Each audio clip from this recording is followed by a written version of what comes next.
haven't seen them for a while, so I welcome them and people that I've known for many, many years, new friends. But my introduction is, for those of you who cannot see me behind the pole, my name is Andre Marcoux. I'm the director of European Roundtable on Climate Change and Sustainable Transition. Is a long name.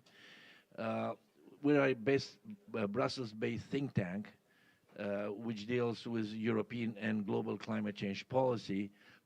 And we talk about European climate change policy. We started our work on carbon pricing many years ago, but as time evolved, we are now involved in a lot more files. Was years ago. But if you are talking about carbon pricing, obviously, one of the things that we have followed with great interest from the very beginning was the issue of competitiveness. There's no doubt this is, anybody who says that was not on people's radar is either not aware or is not being quite truthful.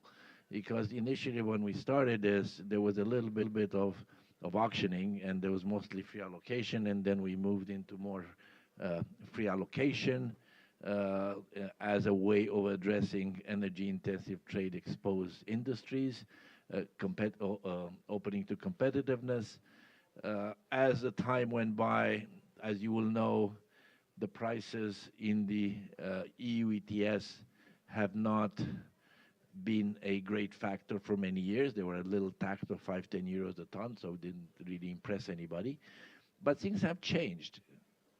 And now we're talking, for the last number of years, we're talking about a couple of changes, very dramatic changes. And one of the dramatic changes is the price, which is hovering between 80 and 100. Now, this is serious money. Unless somebody's sitting on very, very fat margins, 50, 80 to 100, it is a significant amount of money to pay per ton. The other thing is the fact that we are physically, mathematically beginning to run out of free allocation, and that is in some way clearly is going to affect the competitiveness of European industry, resulting in leakage. ECO, we ended up with a carbon border adjustment mechanism. I don't have to tell you a big secret that in Brussels this was not a favorite baby for many years. But once the president of the commission has made the announcement that we will explore this, then it became very much normal. Civil service will fall in line and will do what needs to be done. This used to be, CBAM used to be, sorry to say this, but a French thing, especially the French cement industry, but now has become something that was adopted by the Commission and has gone through all the lines, and it's now in force. We are now approaching January 1st.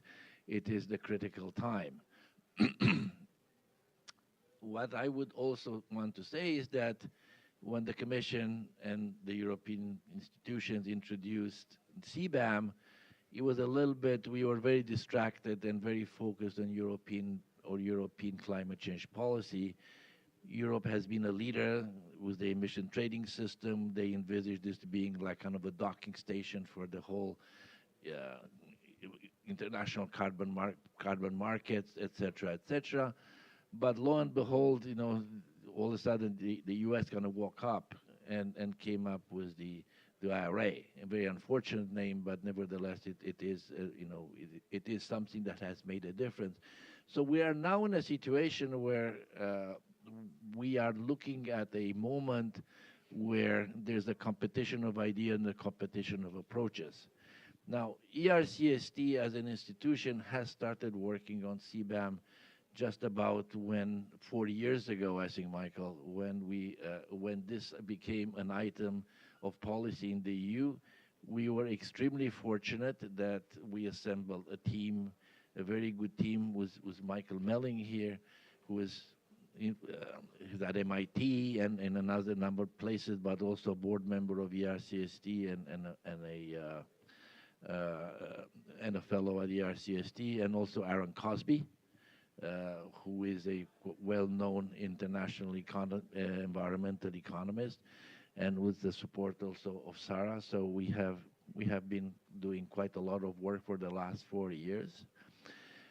As we moved on, the debate as to how to deal with the issue of competitiveness, how to deal with the issue adjustment of the border, is that the real issue, is that the real way forward, has continued to percolate.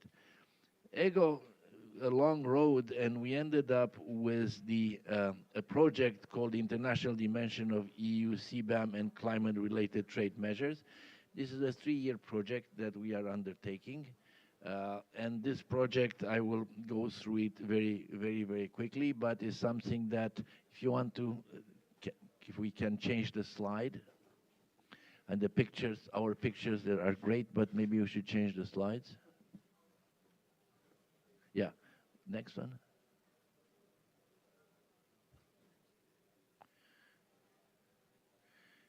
You see, not even petrodollars can buy you good IT sometime.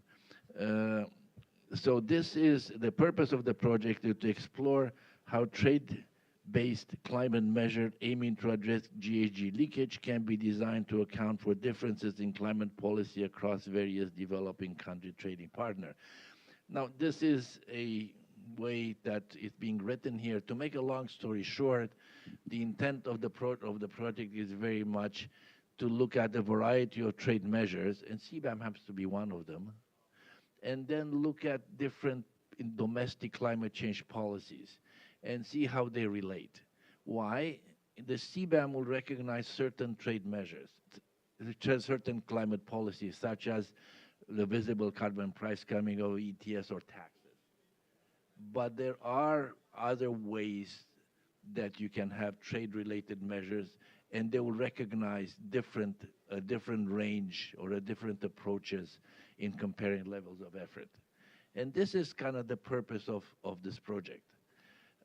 We see that this is becoming an international issue. With my other hat here, I've co-chaired for the last few days response measures, and we know very well that Brazil and the BASIC have brought in the issue of unilateral trade measures as an agenda item.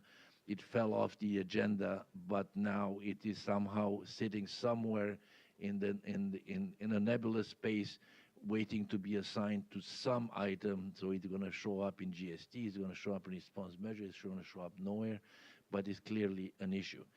The way we are working on this project is that we have a broad survey of methodologies. We are organizing a number of in-person workshops. And the reason why we do this is that we work with local partners in 5 different countries: India, Turkey, Brazil, South Africa, and Mexico.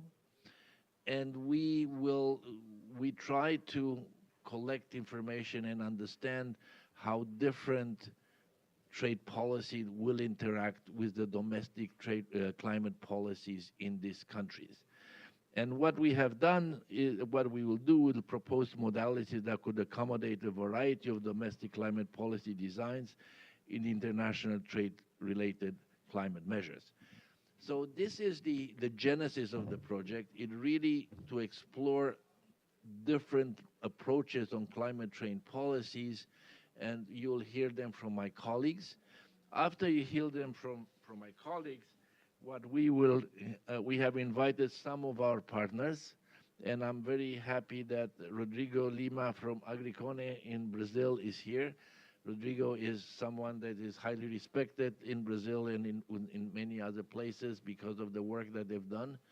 And also the other person that is with us is Adrian Fernandez Bremans from the Iniciativa. My Spanish, even though I have a Honduras badge, my Spanish is nothing. Iniciativa Climática de Mexico, even better. Better than me. Better than you. There you have it. So then, and then Sarah Svensson, of course, from ERCST. Haro van Ansdel from Cambridge has begged that he's not feeling well. We know there's quite a few people around here kind of struggling with different levels of flus and what have you. So with this, I will stop. I will be a kind of a moderator player. I'll pass it on for the presentation to Sarah and Michael and Sarah. Yes, so I will start with we have 4 methods that we are going to present, the 4 different ways of looking at climate-related trade measures and how they would account for domestic climate policies. The first one will probably be the one that most of you are more familiar with because CBAM is one example of it. And this is taking into account explicit carbon prices. So this could be in form of a carbon tax or an emissions trading system that puts a price on carbon. And the most clear is, of course, the CBAM. But also when we were looking at the CBAM and what the CBAM accounts for type of carbon prices abroad, we also noticed that even this can be more complicated because there are so many different types of carbon prices out there as well. So other versions that we have looked at is, for example, crediting offsets, both international and domestic offsets, which other emission trading systems in the world actually already do, or also accounting for voluntary carbon market prices in these types of systems. Another way that this could take form is we heard rumors both, I think, from Russia and India that they would tax exports of CBAM covered goods in order to, of course, be able to keep the revenues and not supply them to the EU. And this could also come into question if this would be credited in such a system. The second method that we have looked at is implicit carbon prices. So instead of looking at the tax or the carbon price that is put on goods, you would look at the cost for producers that are created by climate policies that exist in these countries, which could be everything from a air quality policy or a energy efficiency policy. You calculate the average cost for producers, either per producer or per sector or per region, and then you compare this to the cost that another country or another producer in another country is subject to, and account for this when trading goods instead of only explicit carbon prices. So yes, I mean, in the EU system, this would mean that you would take both the carbon price created by the ETS, but also consider the cost of other climate policies that already exist as well, and compare that to another country. And then I will give it on to Michael. Thank you, Sarah. And you can go ahead and click on to the next slide, please. I know it has a lag, so with a bit of lead time. So the methods, just to also give a bit of again, context of why we're looking at this. As you know, a lot of debate, even here at the COP, around the G7 Climate Club, IFCMA, this inclusive forum on carbon mitigation approaches, etc., is to help develop common methodologies on things like measuring carbon intensity, emissions transparency, monitoring, reporting, verification, etc. But where there hasn't been a real dialogue is in how do we actually make policies comparable? And the IFCMA may try to breach that, but it is a sensitive topic. There really hasn't been much political dialogue, hence the motivation to try and systematically catalog, doing desk research, literature review. We've really read sort of a lot of the economics literature, etc. And those two methods are often mentioned, and of course the CBAM picks up one very concretely in its Article 9. The third method that we found is actually not one to consider policy. It's to say that policy doesn't matter so much. What matters is the actual carbon intensity of the goods that enter our market. We don't worry so much whether they have a carbon price or performance standards or whatever they may have. We just care about the actual emissions embedded in goods, the carbon intensity of their production. And so, for instance, this could then consider differences in carbon intensity in a sector for a good between imported and the domestic produced goods and price the difference. And there have actually been proposals for that, even very recently again. So some of you might know Senator Sheldon Whitehouse of Rhode Island has been here at this COP, has been talking with counterparts like Gerasimos Tomas at the EU to sort of compare different approaches and ways. And they very much focused on looking at carbon intensities, not at climate policies. And a bill that he introduced three days ago, I think now, 4 days earlier this week, in a second iteration, the Clean Competition Act would do exactly that. You know, it determines the US carbon intensities of steelmaking on average, and then it looks at other countries and their average steelmaking carbon intensity, and it's the difference between those that may then be priced if this bill were adopted. A long way for that bill to make it politically, but still you can see that discussion exists. There's again different ways that this could be implemented. We wanted to focus on some examples that we know have been discussed. Then the final one is back to looking at policy, but not at specific policies, not at carbon prices, not at implicit carbon cost of complying with various regulations, but actually looking at sort of the bigger picture, the overall package. And this, of course, opens the door to like an ocean of approaches that one could choose. Many of you probably would think, well, how on earth do you even begin trying to determine how ambitious a trade partner's climate policies are? There's so many different ways you could do that. This is like a never-ending debate, and it risks being that. But it's still not something that's purely hypothetical. Those of you who have followed domestic climate policy in the US know that about 14 years ago, there was a very big push to have a national climate law, including a national cap-and-trade emissions trading system. And this bill at the time, during the Obama administration, actually envisioned having a border carbon adjustment and exempting, completely exempting, not giving credit, completely exempting products from countries that the administration, that the president, somebody in his administration, has determined to have comparable action, comparable ambition to the United States. There's also more recently another bill by Senator Coons and Representative Peters. Senator Coons was here last night. I also was speaking to him, where they introduced in the last Congress in 2021 a bill that would base the price on the implicit carbon price on domestic producers, but it also would exempt countries that have been determined by, I think it was the national labs, to have a similar climate ambition to that of the United States. So these proposals exist. The methodologies have never been explained exactly, and there's many different ways to do it. Is it the NDC? Is it the distance to projected business as usual emissions? I mean, many different ways to try and do it, but they have been put out there, so they're worth discussing. With that,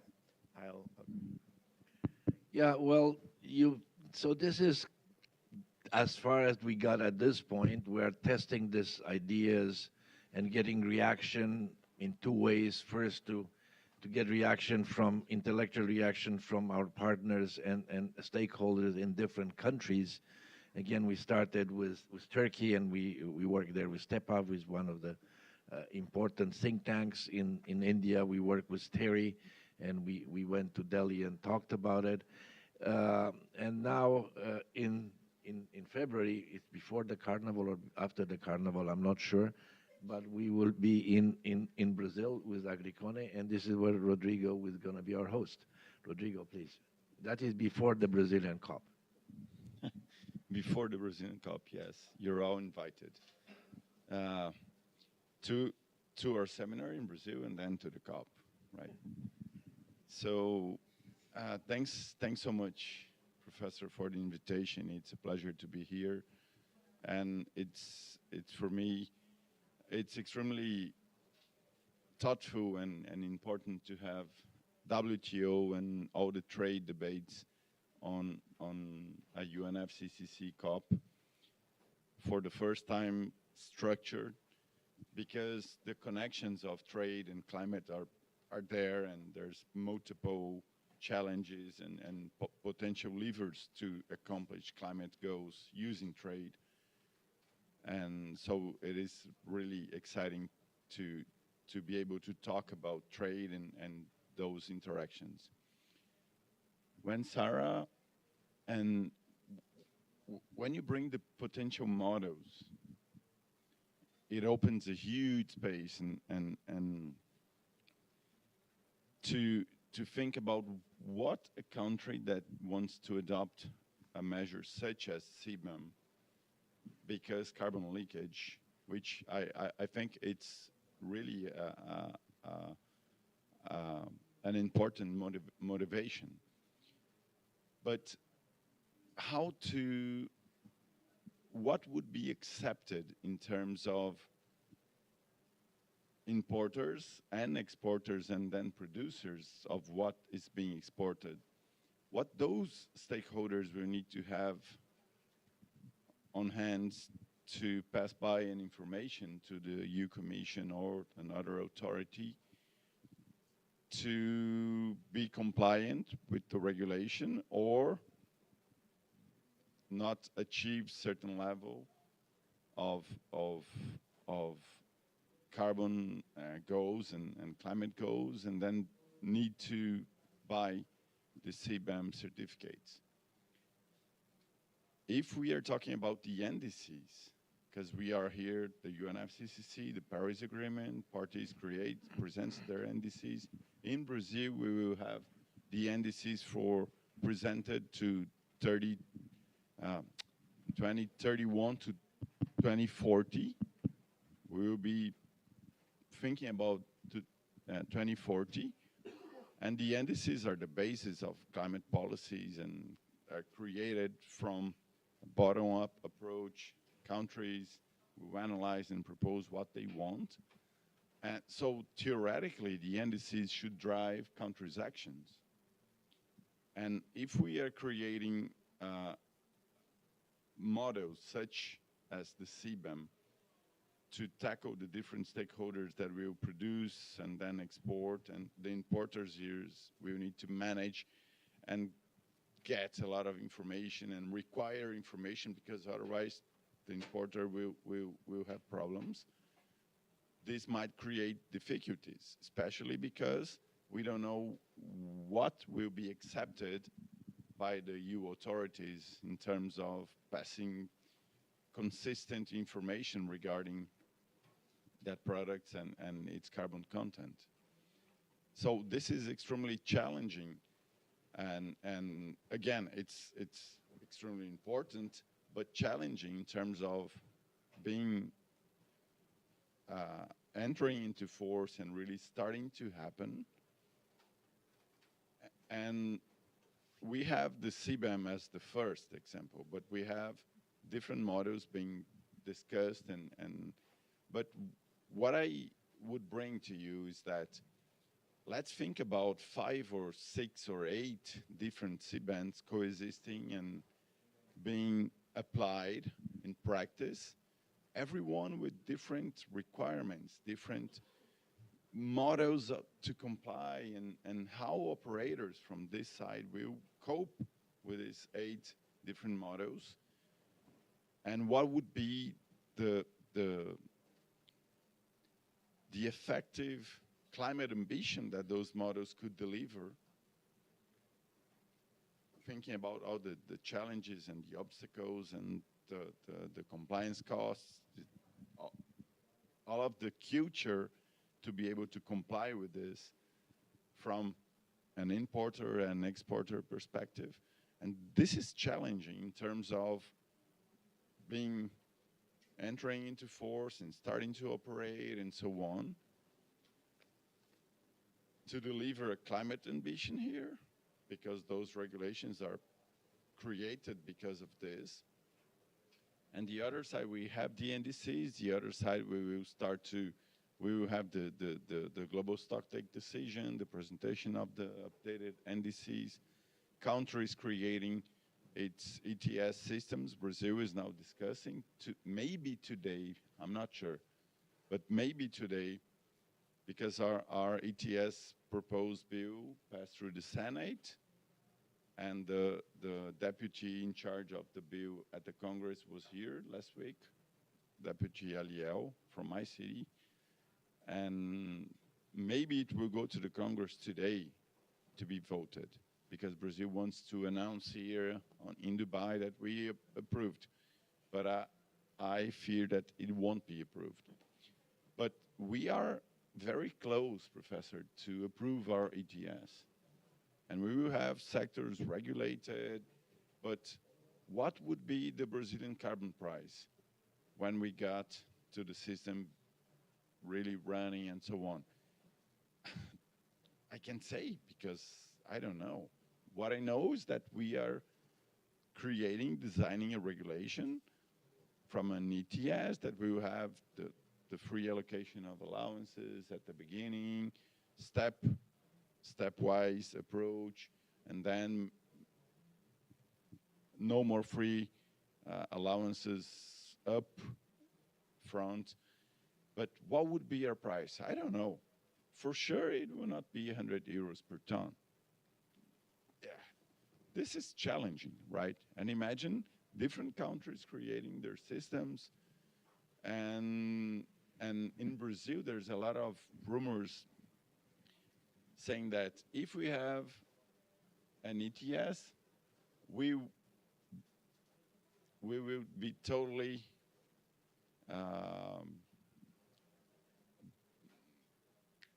the word is missing, sorry. We will not have problems with the CBAM, so let's apply and we're done, we're okay.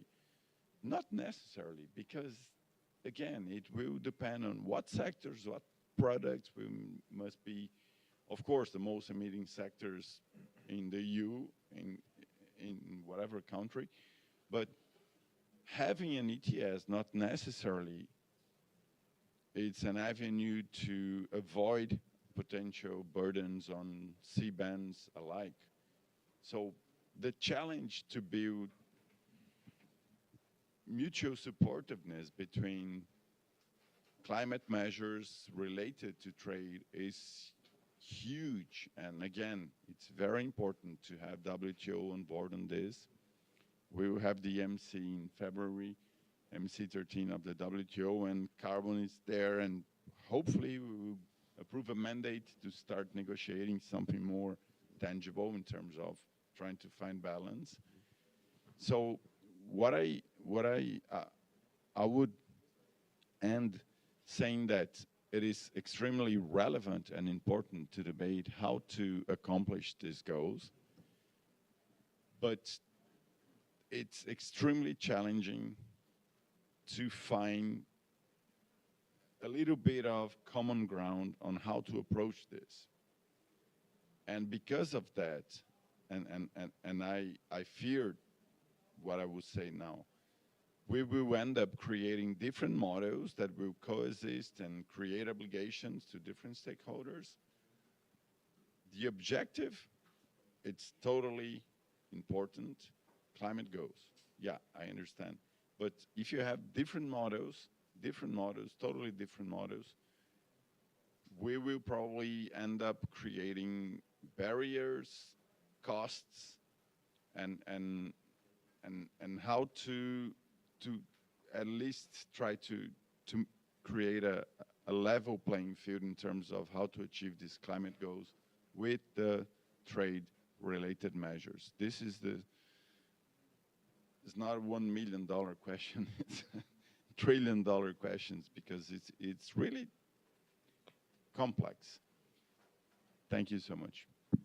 Thank you, Rodrigo. And that our next stop after Brazil is going to be in Mexico. So, Adrian. Yes. Well, first of all, thank you for the invitation. This is a fascinating topic. I always start with a very short commercial about ICM. ICM is the Mexican Climate Initiative. We are a re-grantor, but above all, we are obsessive about trying to influence climate policy in Mexico, to try to help government, to push government and everybody else to make progress in advancing mitigation in every opportunity that is in the interest of Mexico. And we have at the moment a big gap on what we are doing and what we should be doing in our own interest, even before we get worried about exploring levels of commitments and ambition that will put us in a difficult situation. Now, having said that, this topic is fascinating. From the moment our colleagues started looking at Mexico and now, and probably in a few months, this is like a moving target. Things are changing all the time because of political reasons. We are going to have an election in June next year, and then the next government will take office in October, also next year. But let me share with you 2 or 3 thoughts that are related to the things we are discussing here, just for you to have a flavor on how exciting, how challenging this issue will be. And you're going to have a feast, my dear friends, working in Mexico and helping us to solve this puzzle. A few facts. First of all, we share more than 3,000 kilometers with the U.S. We have already a free trade agreement with the U.S. that was revised in the previous U.S. administration. It's very important what Michael said earlier. He reminded us that in the climate change law that was attempted in the US, the Waxman-Markey legislation, quite a few years ago, there was a big chapter, a big part on border carbon adjustments. So it's quite likely that the US is not whether they are going to adopt some kind of measures or revisit some kind of measures, but when. Another special ingredient in the case of Mexico is now the famous nearshoring, the relocation of industries.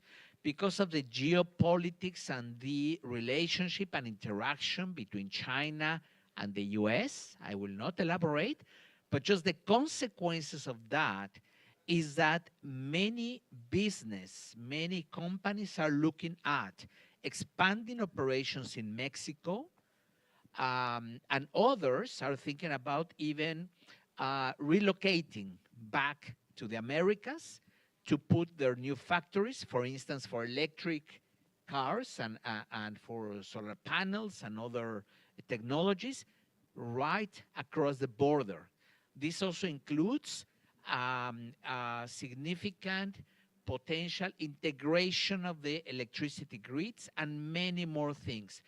I'm not an expert on this issue of IRA in the US, but I understand there's a number of provisions that directly, indirectly affect Mexico, not necessarily in a negative way. On the contrary, there's opportunity. That's another new things for you to look at as part of the little package. So all these are interesting ingredients on what about these instruments in the case of Mexico, given the fact that we have this close relationship, this free trade agreement with the US. Now, another word on the free trade agreement, and then I finish sharing with you what's the current status with instruments such as the carbon tax and the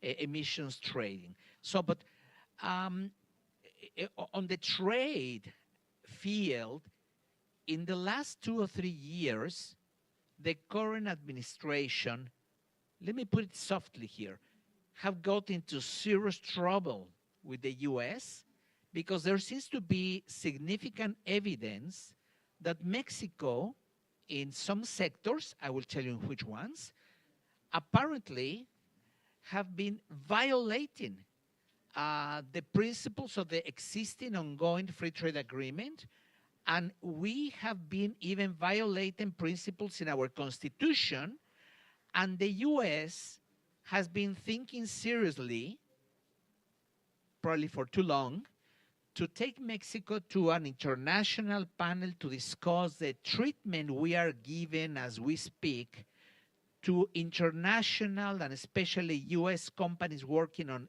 in the energy field that have invested in Mexico the last few years, and they have been treated probably not very fair and not in a very legal way. So there's a whole process. The other sector, quick example, is agriculture, in which Mexico has been introducing a number of measures which are considered protectionist measures, and some of them supposed to be based on science, genetically modified organisms, complex issues. But I'm just saying that the trade is very important, and especially in sectors such as the energy sector, in which there's tremendous opportunities for investment of international companies, in particular US companies in Mexico, for ensuring that the new companies or the expanded companies, for instance, that are manufacturing electric vehicles for the US market, they want access to 100% renewable energies because they want their carbon content of their products to be low or to be zero if possible. And also they want to benefit from some of the provisions of the IRA in the US. Let me finish by saying two quick words. On the carbon tax, Mexico has had in operation, has had in place for years now, probably for 10 years, a carbon tax on fuels. The scheme, in terms of the design, is not too bad, but it has at least two serious problems that need to be fixed in the near future. One is the dose, the level of the tax is very, very small. And we believe, many of us believe, that we need to increase that, not just to have, hopefully, an impact on the demand for fuels, but also because we need more revenue to finance the transition. How we're going to finance the transition for mobility, transportation, even for energy. So we need resources, and I think that a good carbon tax will be the ideal. The other problem of the existing carbon tax is that in Mexico, natural gas is magic. It has zero tax. All other fuels, well, also the turbocine doesn't have a tax. But last minute in Congress, as it happens sometimes, Congress representatives, as a result of the lobbying from certain groups, they eliminated the corresponding carbon tax on gas. So it's being free from tax. We need to fix that, of course. And let me finish. Now, I've been saying I'm going to finish, and apologies for this, but really, to finish. Let's finish.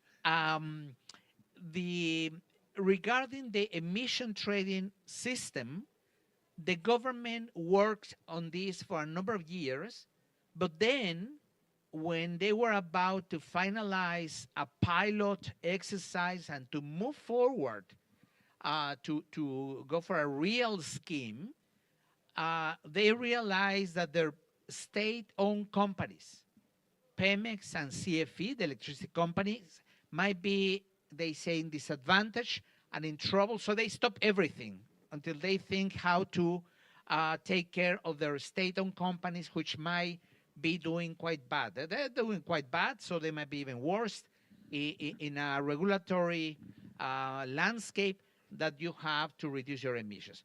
Stop here, sorry. No, but I hope you Adrian, had some food for thought. Thank you very much, both to Rodrigo and Adrian, for your interventions. Look, this is, in a way, an intellectual conversation about different models. And to be quite blunt, sometimes we have difficulty engaging people in this. Why? Because when we go somewhere, the initial reaction of everybody is, I want to talk about CBAM. Because that's what they know. I mean, that's what it's happening. This is what's real. The other stuff is interesting. But all of a sudden, the moment you start bringing in the COP environment, the question was asked of me by senior people in that deal with this topic is this going to impact, what I do? And the answer is, it's not going to impact you directly, but the guys to actually negotiate here are going to take it back, and it's going to negotiate because it's going to influence you, because you need to react to what the pressure that your country is in here in general, if you happen to have what is perceived as a unilateral trade measure. Nevertheless, it's quite clear that the EU does not think of CBAM as a unilateral trade measure. There's no doubt about that, and they've made it that repeatedly clear. I think Gerasimos was on a panel, and we've heard him many, many times. But what I'll stop here. I think that it would be very interesting to hear for some of you in short interventions, hopefully, because we only have 15 minutes in this space. I'm not sure anybody's going to kick us out, because I'm not sure there's a huge demand these days. But I would like to pass it on to the audience. Questions, comments. And we know, for instance, that there have been discussion between the EU officials who are traveling the world in different areas. Discussions we know, for instance, in many countries like Turkey, where the emission trading system is being introduced in order to deal with this, but ain't going to be $100 a ton or 100 euros a ton. That I can tell you, because otherwise the Turkish economy will collapse.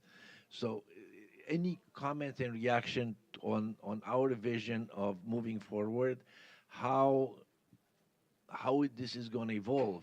A lot of people are asking us around here, is the CBAM for real, or is this another ICAO thing? I mean, that question has been asked, and whether the EU likes it or not, people do think in these terms.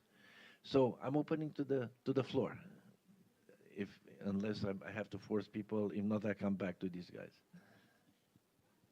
Okay, Gabriele, there's a gentleman here behind the pole that I can't see, but if you want to just quickly tell us who we are so people know. Yeah, thank you. I'm Teppo Säkkinen from Finland Chamber of Commerce. Thank you for the interesting insights from throughout the world. Now, the CBAM is the most powerful way of advancing carbon pricing throughout the world, as we have now. The aim of the CBAM is not to collect revenue for the European Union, but rather to promote carbon pricing and let others collect the revenue from that. But of course, we hear during this COP from the global south and from African countries quite a lot of concern on how they can keep up with the pace. The CBAM is going to be enforced fully from 26 onwards. So how could we enhance, in very concrete and practical terms, the support from the European Union and from international organizations, multilateral organizations, for countries that are adapting and planning a carbon pricing system? Thank you. Now that's one question. One question/comment. I'd like to take a couple of more, if there are a couple of more, before we. Okay, the lady over there. Hi, Chantaline Carpentier from UNCTAD, one of the trade house organizers. One of the concerns we're hearing from developing countries is also that it's the data security and the data sovereignty and the EU collecting the data. I'd like you, I didn't hear, I think I missed your presentation. It'd be good if you just in 3 sentences maybe summarize what your approach is and how you address that issue. Thank you very much. Was there a third question in somewhere? Okay. I'm sorry, I can't see behind the pole. Hello, Humberto Juarez from with Opus. A From? question for, Sorry? Sorry? Opus. Opus is part of Dow Jones. A question for Rodrigo. I found what Adrian said really interesting about the Mexican EU ETS, Mexican ETS case. I wonder if there are similar, state-owned companies, state-owned industries that, stand to lose from a carbon system in Brazil, and would love to hear more about that in the Brazilian case. Very well. Listen, I'll just go very quickly to their 3 questions. One of them was how can we provide help. The other one is data security, and then there was a question. Anybody, Michael, you want to start on that, maybe data security? Yeah, sure. So I'll address the second question from UNCTAD. This is, of course, an understandable concern, and many affected trade partners have raised that. You have to, I guess you have to have some good faith in what the regulation ordains the Commission and member states to do, and to trust that that will really be applied. But the CBAM regulation has provisions very clearly specifying that any data will be treated just as the domestically reported data with full confidentiality. There's very limited sharing of data between member states' authorities and the Commission itself, and how it is managed and stored, and it cannot be used outside of the context of just administering the CBAM. That may not assuage everybody, but that's sort of, and it's worked at least in the last 18 years with the EU ETS, where there were similar concerns in the beginning that you could back out sort of confidential business information from the data. I'm happy to address the Finnish question, but let's first maybe... Rodrigo and Adrian, and... I would risk to add one point to the data. That is, if we assume that the exporter wants to export to the importer, we might end up into potential cases where the exporter will access more detailed information than we as a country will bring on our national inventories and BTRs and so on, and pass by the information because he wants to sell and make things flow. So it's challenging, yeah. I think in the past year, the Brazilian private sector came to a conclusion that we need an ETS system. We need a cap and trade system. There's plenty of consensus regarding the importance to start approving a cap and trade system. Years back, we had discussions and rumors about a tax, where the government simply will put a tax and collect money, and which, in my view, it's not a good option for Brazil. The challenge now is to get to the details of an ETS and who will be eligible not eligible, who must comply with emissions targets. We are working on an economy-wide model, and if you emit beyond 25,000 tons per year, a company, each facility would have a target. And beyond what number? The regulation says beyond 25%. It will be decided as soon as we got the new the allocation plan approved and so on. So I think we have a broad consensus that we need to approve an ETS, and we will get there maybe this week. I hope not, because I still think that we need to improve the regulation, but soon we will for sure have a system in place. And then, as it is right now on the proposal, it is on phases that we will need 2 years to start operating the system, then free allocation, then in the future have auctions and make things running. And I think it's very important to mention that Brazil has a neutrality target in 2050. And Brazil has a very particular figure when it comes to the profile of emissions, because we have LULUCF emissions from deforestation as the most important sector. But if we comply with our target of eliminating illegal deforestation up to 2030, what will happen? Our emissions will become agriculture, energy, potentially LULUCF, and industry and residues. And how we will get to neutrality? We won't be able to use forest anymore, because we will have accomplished our targets up to 2030, 2032 or something. And you already use this. This is a stock. We need to create reductions and removals. Where? In the other sectors. So we need an ETS. Otherwise, we have a huge trouble. Adrian, anything from your side? Just a quick comment to complement what I said earlier regarding the position of the industry sector when they were participating in the development of the ETS in Mexico. Just very quickly, they changed from, at the beginning, they were totally opposing that. They said, no, we don't want surprises, we don't want any ETS, we don't want to do anything.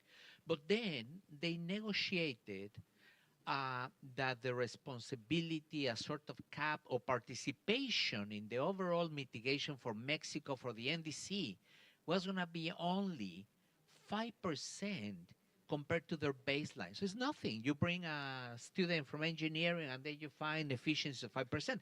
And then when they got that, they negotiated that, which they accepted that to allow the government to continue with the design of the ATS.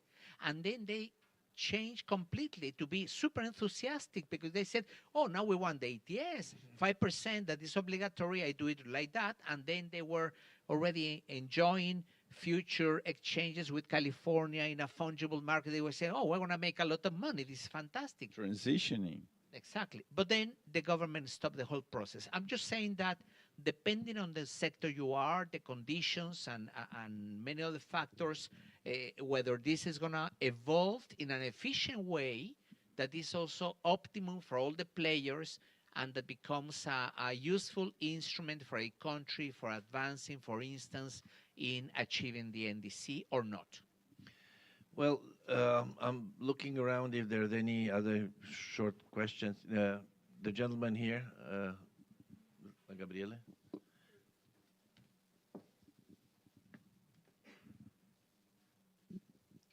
Hey, okay. Thank you very much. I am Francesco from Bellona Europa, a climate NGO based in Brussels. So we also work on CBAM. And regarding this, so a question to you two. You said that, of course, you're developing your own ETS system. And I was wondering whether in order to learn the lessons from the European Union and maybe if, you know, to try to phase out free allowances, if, like, how likely is for your countries to implement a carbon border adjustment system, in your opinion? And how do you see the future? Also, you were talking about different CBAMs around the world and how they might, you know, be integrated maybe somehow. So yeah, just wanted to ask you about that. Thank you. Any other? The gentleman over here and there. Thank you very much. I'm from the Economic Community of West African States, ECOWAS. Good presentation. Just one question. To what extent do you ensure that the CBAM is compliant with the World Trade rules and regulations? Mindful that some of the developing countries are starting from low base, and the CBAM is likely to have an adverse effect on their industry like cement, fertilizer, and lithium. Thank you for that.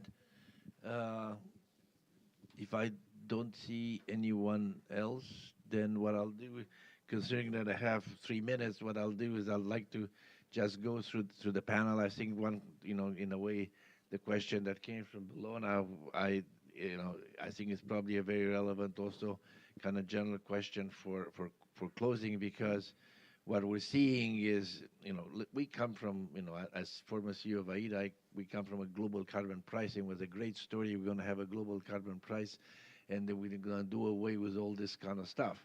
The reality is there is no global carbon price.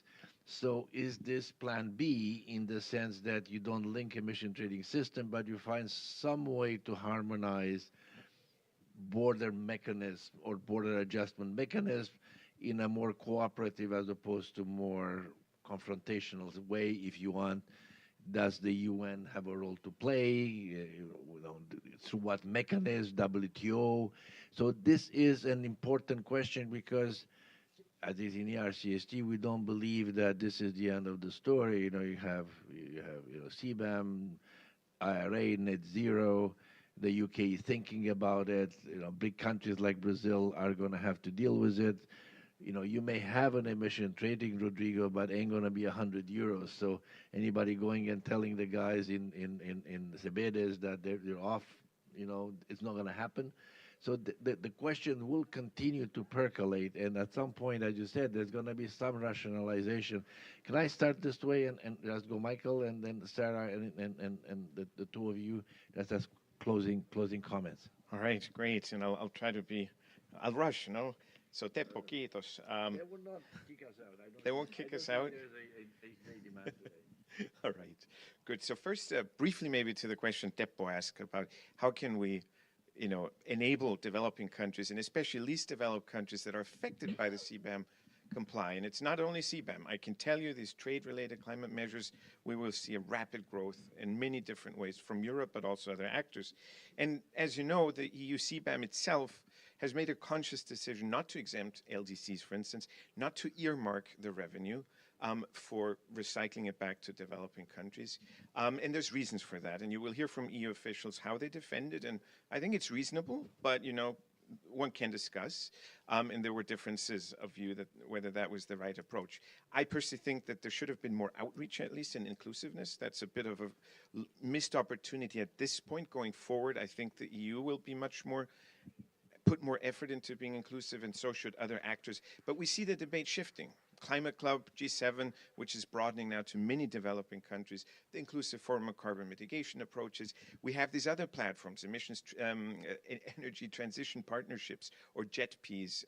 We have private initiatives, even industrial deep decarbonization initiative. So there's many different formats in which one can try, I think, to enable cooperation, enable communication, and also channel support and revenue. So I just heard this week that the EU is getting $200 million to Mozambique to enable its aluminum sector to decarbonize faster and then thus be less affected by CBAM. But it's a process that's challenging. The question about whether or not developing countries will start exploring, we hear it often. If we introduce a carbon price to comply better with the CBAM or to reduce the burden, despite the concern you raise, how much does it actually reduce the burden? I think there's misperceptions, but nonetheless, it's happening. We will have leakage concerns. We need our own BCAs. And if I'm not mistaken, the first NDC of Mexico actually mentioned border carbon adjustments. That was the first time a developing country in a document sort of put that out. I think I'll leave it at that. Maybe just on the WTO, it's a tricky and thorny question. There's never guarantees that it is WTO compliant. It'll probably go to Article 20. Is it environmentally justified or not? How cooperative, how inclusive it is part of that assessment. It's not a foregone conclusion. But I think the EU's put real goodwill and effort into making it as aligned as possible. But, you know, you never know until you have a panel decision or an appellate body decision, but not now. All right. Sarah? Yes, just shortly, I think related to both of your questions as well on how to collaborate on this, because one increasing concern that you're also hearing with CBAM, and that would be an issue with several of these methods, is how to actually calculate emissions as well, and creating a common understanding or a framework of how we can combine these systems to not create all these massive burdens with having different emission trading systems with different rules and different BCAs on top of that. And I think that's something that there has to be more discussion about in these international environments to collaborate on that. And I think it's already also beginning to happen. Sarah, thanks for passing me the ball, because I'm not good on football despite being Brazilian, but you know, WTO and UNFCCC are international treaties, and there must be an improved collaboration towards this, because otherwise we will continue to have countries defining their models, their systems, their prices. And I'm starting to, because I like a lot the whole debate of Article 6.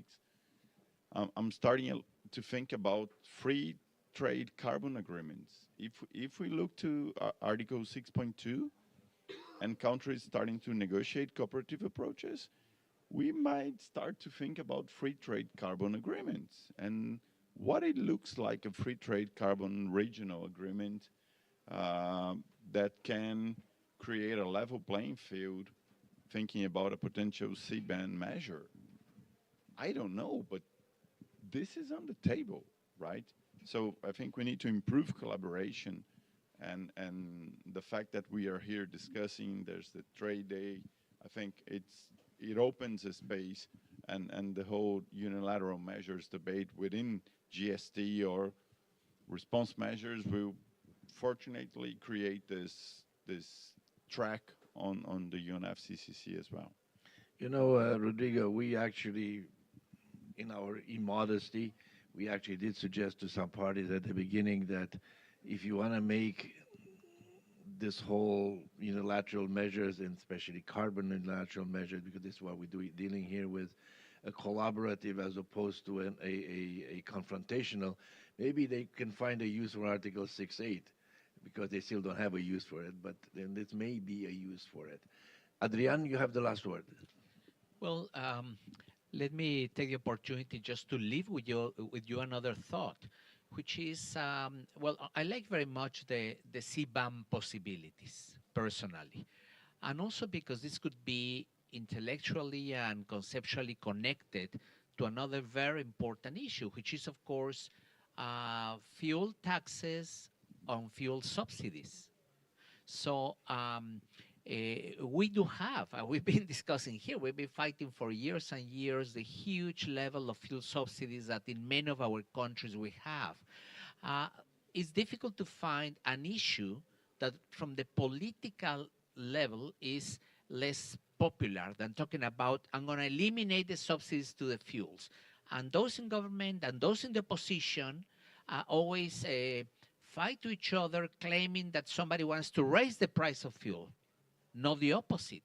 So if we start bringing this kind of instruments in a regional or global way, we're going to be forced to design better instruments and hopefully to change the kind of conversations we have.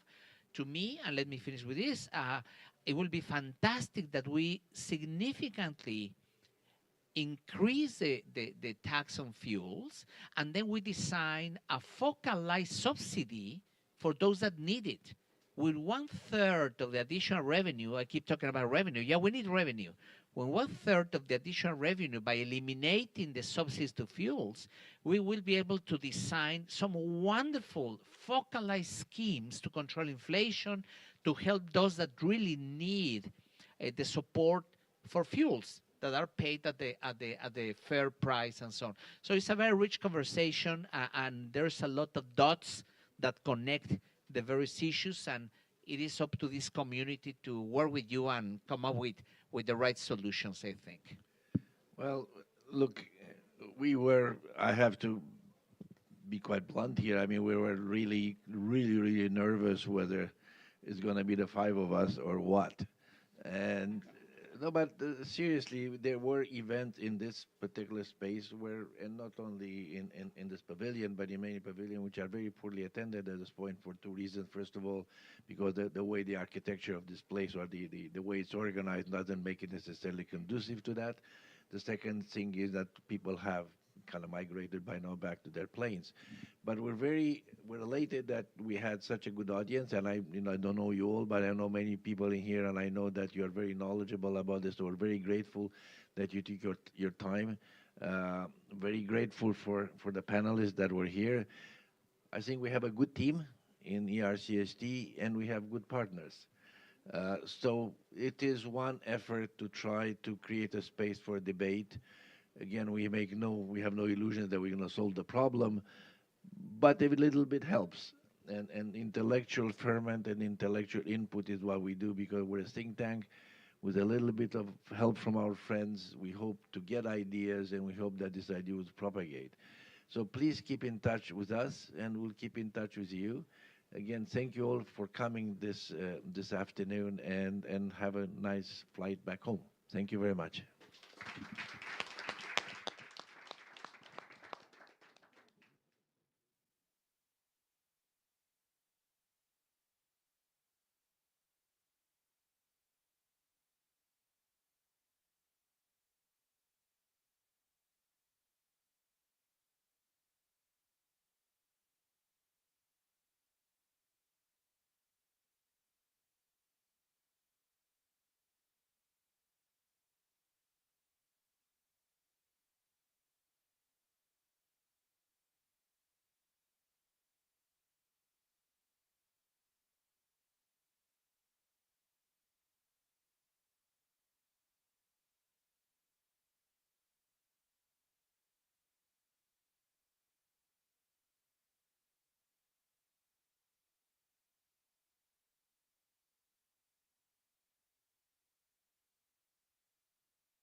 Hello? Okay. Not yet. Waiting.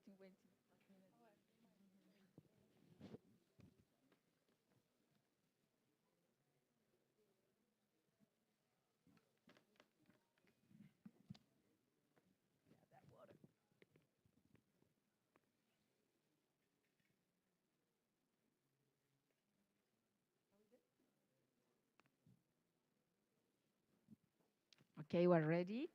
Then, good afternoon and welcome to the Trade House. My name is Claudia Contreras. I'm Economic Affairs Officer at the United Nations Conference on Trade and Development. We are here today for our session on the contribution of social and solidarity economy to the SDG, the role of trade policy. It is my pleasure to moderate this session today, which is the last one that we are hosting here in the Trade House Pavilion at the COP. Well, welcome to the people in the room and to our panelists too, and also to the people that are looking online. We are observing an increasing number of governments that are thinking of SDGs, social and solidarity economy entities, as a promising means for achieving the Sustainable Development Goals, because these organizations operate in almost all economic sectors and integrate social, economic, and environmental objectives. However, their actual contribution to any of the SDG will necessarily depend on a series of factors, such as their specific characteristics and the socioeconomic and environmental context in which they operate. More importantly, it will depend on the existence of national policies that actively support and enhance these type of entities and the model, SEC model, as a model for sustainable economic and social development. So against this kind of very quick introduction, today the focus of the discussion is how trade policy can support SSC's entities so they can fully contribute to the Sustainable Development Goals. Let me introduce you to the excellent panel that we have today with us.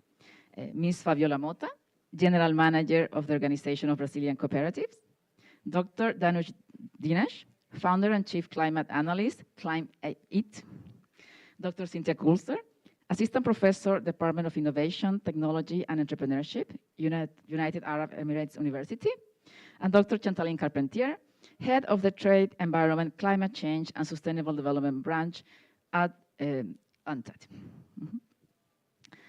Okay, let's start with a short introduction to set the scene. Chantaline, with you. Thank you so much, Claudia, and it's a pleasure to be with you. So today I'm speaking to you with 3 hats. My first hat is Head of Trade, Environment, Climate Change, and Sustainable Development. My second hat is as a UN network of an economist as part of the UN Economist Network that is working on new economics for sustainable development. And my third hat is as the co-chair of the UN Interagency Task Force on Social and Solidarity Economy. And so what I want to do today is basically go to make sure that everybody is aware of the work that the task force has been doing and that our member states have done. Not sure this is working. Colleagues, can you help? So basically, in April this year, in the GA, before I moved to Geneva, we supported Spain, Chile, and Senegal with the support of France to adopt a unprecedented UN General Assembly resolution on social and solidarity economy for sustainable development. And that came on the hill of an ILO resolution on social and solidarity economy for decent work and an OECD one. So this is not something on the side from a side organization.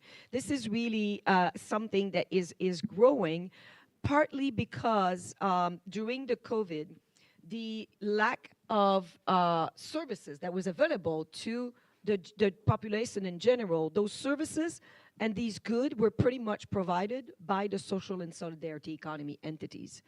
They're the one that step in, usually pooling their resources to address a local problem and then find a way to make money out of it. And that's exactly the type of business model that we need if we want to achieve the SDGs, as opposed to a model that is predominant right now that maximizes profit at the expense of the environment and the social dimension of sustainable development. And this is why we feel this is so important to have a session here. I'm just going to go, I can't see the slide myself. So just quickly, the Interagency Task Force includes 7 UN agencies plus the OECD. And we have several observers that represent groups and associations that support the social solidarity economy at the regional and international level. So helping to promote the work that they do, and to their member states, the fact that we need to provide the policies that at a minimum level the playing field, and ideally that benefit them because they're providing additional environmental and social benefit that are not factored in the market, right? They don't receive a price for it. And so we are working to basically, up to now, the idea, our main core mission was to increase the awareness of our 193 member states of the power, the firepower of social and solidarity economy, of cooperatives and mutual organizations, of self-help group, indigenous people group. These are self-organized, participatory, democratic model that do not try to maximize profit, but maximize socio-economic benefit to the communities and reinvest the benefits in the community, a large part of those benefits in the communities. And therefore, you have here the kind of the historic of what happened, and now there's been a pickup in interest for social and solidarity economy with the ILO resolution, the OECD resolution, and then the one in the GA this spring. And as you can see, I've already gone through that, but you can see there are 43 governments that have actually signed on to this resolution, and nobody has opposed it. And we're very happy about that. We didn't push for more government because we want to be able to double the number of government when we come back in 2 years from now that will have signed up to this resolution by recognizing the value of social and solidarity economy. And the definition of social solidarity economy is very important. It does, and will vary by context. Claudia, you mentioned it will vary by context, level of development, institution. Different countries will be more, they will be more represented to cooperatives. Some others will be the cooperative and mutuals. Some of those would be social enterprise. Some others will be, and it depends really on how these entities can be recognized by the government and registered or not. But what's more important is the principles. The principle is that it's self-organized, participatory, democratic processes and redistribution of income. And it's an intentionality of trying to fix a problem in the community and bettering the wellness of the community and the people in the community. And then, as I mentioned, we have this very historic resolution. The resolution is pretty much asking 4 things of 4 different actors. The first one, it's asking our government to put in place the right policies to better support the social economy enterprises. The second one is to the UN system, like us at UNCTAD, and this is why we're having this session today, to integrate in our programming the social and solidarity economy, which very few of us actually do. And this is why the title of this session, it's called Trade and Social Solidarity Economy, because my mandate is trade. So that's why I want to have this discussion with all of you. The third one is to the multilateral development banks, because they're the one financing the development, right? And they're the one that can scale financing. So the resolution to member state is asking them to develop instrument to support the social solidarity economy. And the fourth mandate is to us, the UNCTAD Task Force, with the Secretary General of the UN, to produce a report for next fall. So we're in the process now of collecting input, and this is another reason why we're here, because we invite all of you to support these input of what is it that you're doing, example of policies that are advancing and supporting those entities, but also the specific impacts that they are having in job creation, in inclusion, in social cohesion, in climate and environmental protection, in inclusion of our indigenous people and the biodiversity that they live in. So these are all the issues that we're going to cover in the Secretary General report this fall that we're producing now. And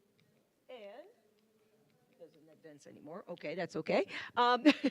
And so basically what we are doing right now at the UNCTAD Task Force is to go back. We've written to the Secretary General and the Deputy Secretary General of the UN, as well as Akim Steiner, the head of the UNDP, because they're the co-chair of the UN Sustainable Development Group that govern the whole UN development system, to ask them to, first, to be aware of this resolution, second, to integrate SSC in their programming, and third, to nominate focal point to the task force so we can have a broader dialogue among the UN system. We've also asked the UN General Assembly program to email to all member states the request to submit their input for the resolution. And we are working now in updating the constitution of the HRG task force, because there's a lot of interest and there's a lot of debate over what is social and solidarity economy versus social enterprises, which are two different things. They're part of a plurality of economies that we all need and are documented in our new economics for sustainable development that include green and blue and circular, social solidarity, a frugal economy.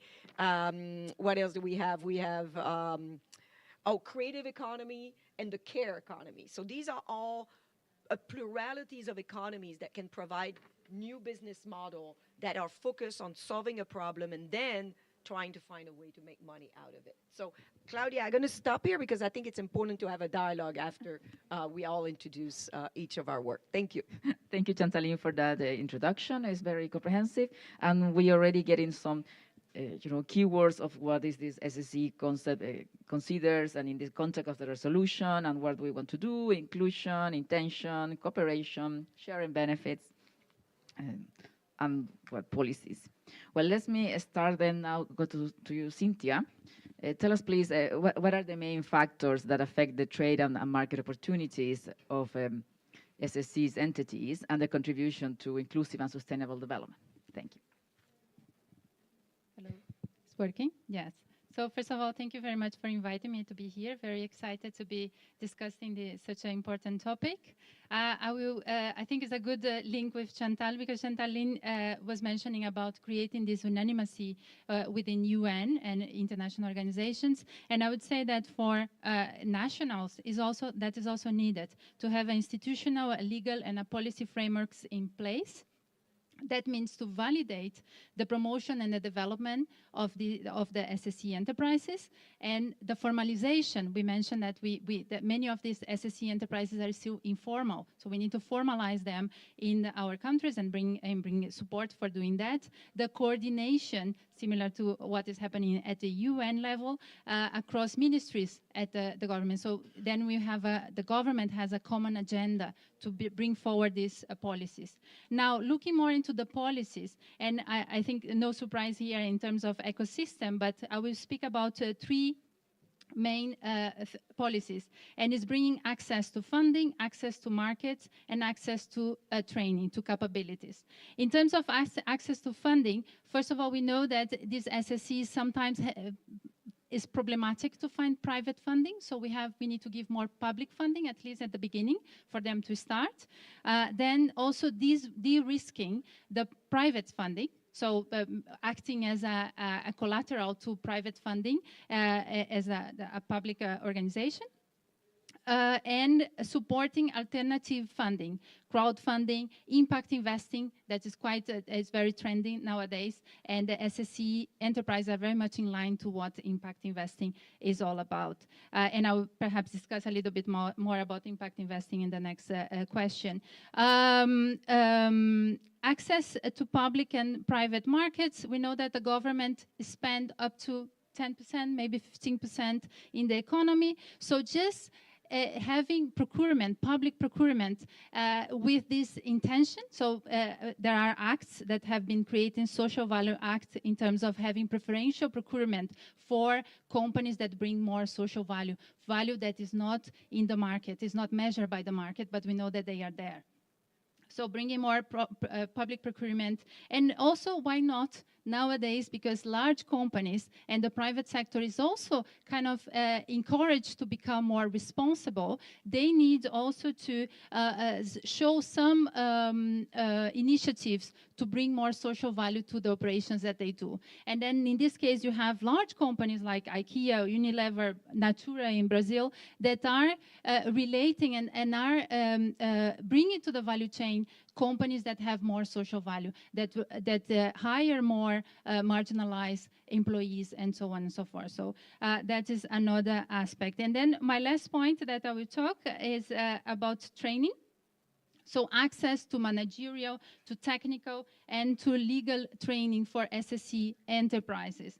SSE enterprises, sometimes they are quite informal, quite not yet trained. So you need to bring, and if they, particularly if they start growing, in the case of cooperatives, they start growing and they need to manage a lot of, now, how do you call the companies, you know better, the members, yes. So the moment that goes bigger, that it requires more management. So just learning, educating, or helping them to manage these situations as well. And why not to combine the impact with the profit, because you still want to become financially sustainable, not making profit, but maintaining yourself in the market. So learn some techniques to kind of know how to deal with this dual, sometimes dual focus that they need to have, particularly social enterprises in this case. And last but not, we just came from a panel on CBAM and all the regulations in terms of ESG. And so more training on legal issues, how you become, how you do contracts, how you do regulations, how to fulfill the regulations in order to participate, particularly again for SSE enterprise that has everything to win because they have these social values. They don't need to make them up, they have them, but they need to be able to show them, to do the accreditations, to fulfill the regulations in order to participate in the markets. Thank you. Thank you, Cynthia, for bringing very pragmatic factors that need to be considered to support this type of companies. And Danush, let me go to you now. From the food system, agriculture sectors that your focus is, can you share with us some specific challenges that SEC entities, producers face to keep and expand market access, especially in the context of emerging climate change policies and regulations, also the one we just saw CBAM just the session before, but also like the new EU regulation on deforestation, free products, or measures like that. What are some of the innovative also sustainable practices that can help to address these issues? Yeah, thank you, Claudia, and thanks for having me on this panel. So I'm not an expert at all on SSE policies, and I really enjoyed your introduction to this whole plurality of different economies that exist.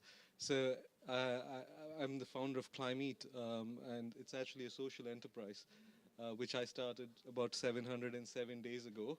So it's my baby, so I know everything about it. So I spent about 12 years of my career working on climate change issues in the private sector, in the UN system, in the NGOs, in the research world. And I was just not seeing the kind of change I would like to see in the world, So I decided, okay, I've had enough of like trying through established mechanisms. So let me try and do something of my own. So Climate was created. It's a not-for-profit organization. It's registered in the Netherlands.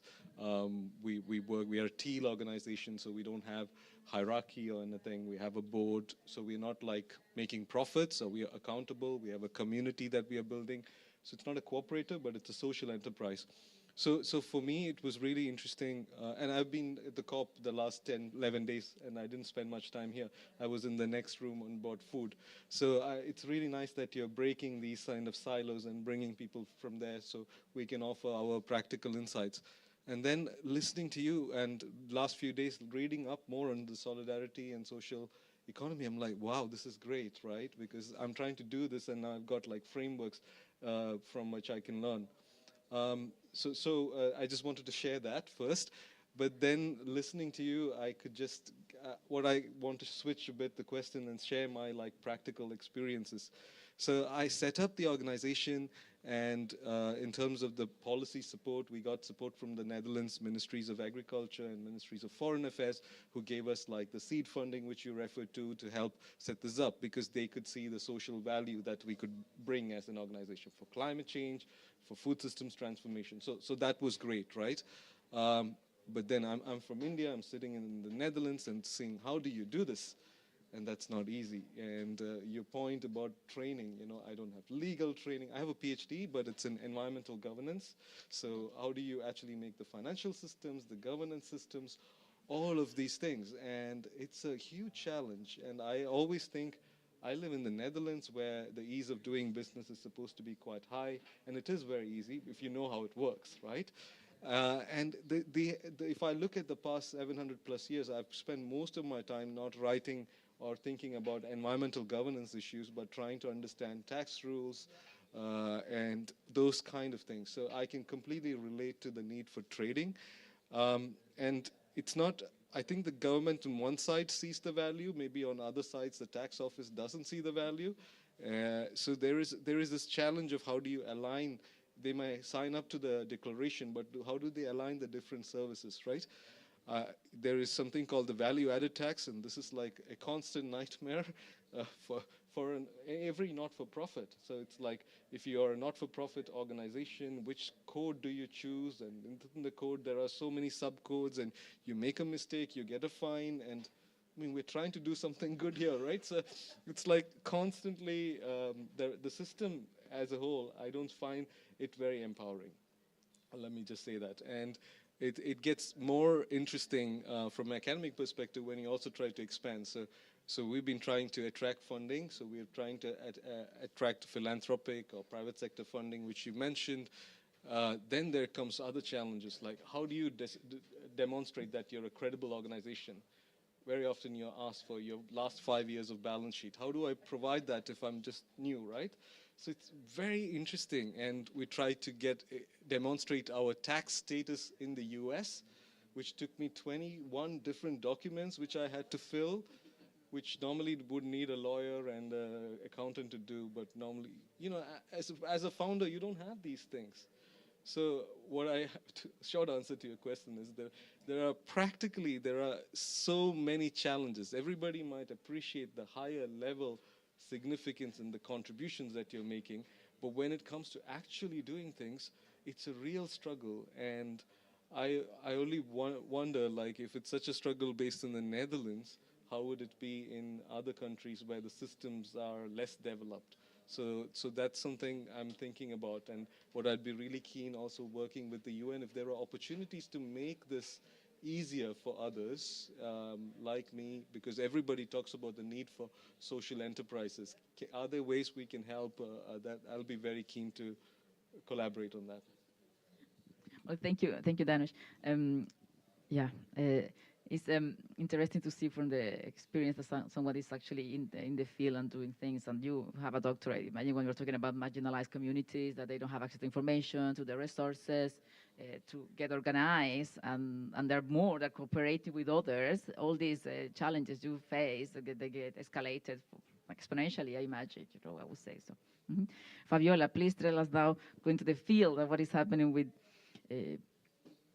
from the side of the cooperatives, and what type of national trade policies and policies in general can support cooperatives so they can contribute to achieve like the SDGs and inclusive transition.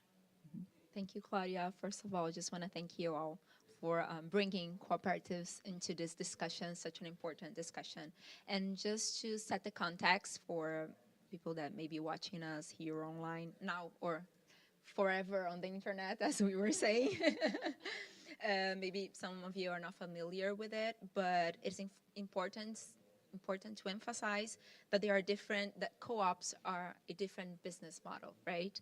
So we are self-organized, we are promoters for inclusive development across various sectors. We are a people-based model. So it is mandatory for us that in everything we do, people are first. And solving their economic and social problems is our purpose in everything that we do.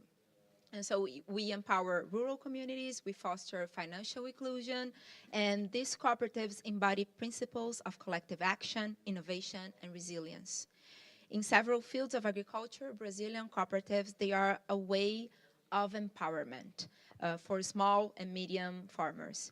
Through unified efforts, these cooperatives, they provide a voice to many that are voiceless, enable access to share resources, and implement cutting-edge technologies and practices. And today in Brazil, we are more than 20 million co-op members in 4,600 cooperatives all around Brazil that generate more than 520,000 jobs.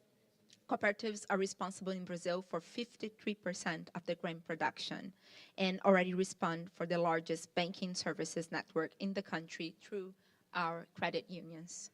And around the world, we are more than 3 million cooperatives that congregate 1.2 billion people, so 1.2 billion members. And that aside from the people that buy or access cooperative products and services, just members, 1.2 billion members around the world. So even though cooperatives generate collective prosperity and social development at the same time, a lot of the times actually, they are not known or recognized by governments and policymakers. So I would say that, as Chantali was saying, the most important thing right now is awareness. Awareness of what we are, what we do, what we provide for the communities where we are, and what else can we do. So by not having any knowledge of what a co-op is and what their impact is, governments, they lose the chance to implement SDGs and to foster a more just economy. And what happens is, many of the times, we don't have policies that are able to, that the co-ops are able to access. So because our business model is different, our legislation is different, and then our taxation is different, and we have different ways of accessing financing, and everything is different. And because of that, many times we are blocked from accessing foreign markets and local markets also. And because of that, we work a lot with awareness. We bring policymakers to understand and know cooperatives, to know what can they do to stop those obstacles, and actually promote cooperatives. That's what we want, more cooperatives all around the world. And because of that, governments have to understand that we do bring something else to the table. And by bringing something else to the table, we should be promoted and not excluded. And that's what we do in Brazil. A lot of, I always say that evangelization, like that's something we have to do all the time. We have to knock on the door of every policymaker to say, hello, we are co-ops, get to know us, this is what we do, and this is our main job today. Otherwise, we are gonna be excluded and put aside, just a cute thing that sometimes works, but that no one is actually promoting as a viable opportunity. So I think that is our main challenge today. Thank you, Fabiola. What I like a lot what you said, this cooperatives, people are first. I think there should be a slogan of for a dialogue today, no? I highlight what you mentioned about the needs for customized policies, awareness, raising awareness, taking into account that this is a different type of entities, different type of organizations, different needs, so the governments need to respond to that. Okay, sorry, I don't know what was that. Okay, go back to you, Danush, going back to...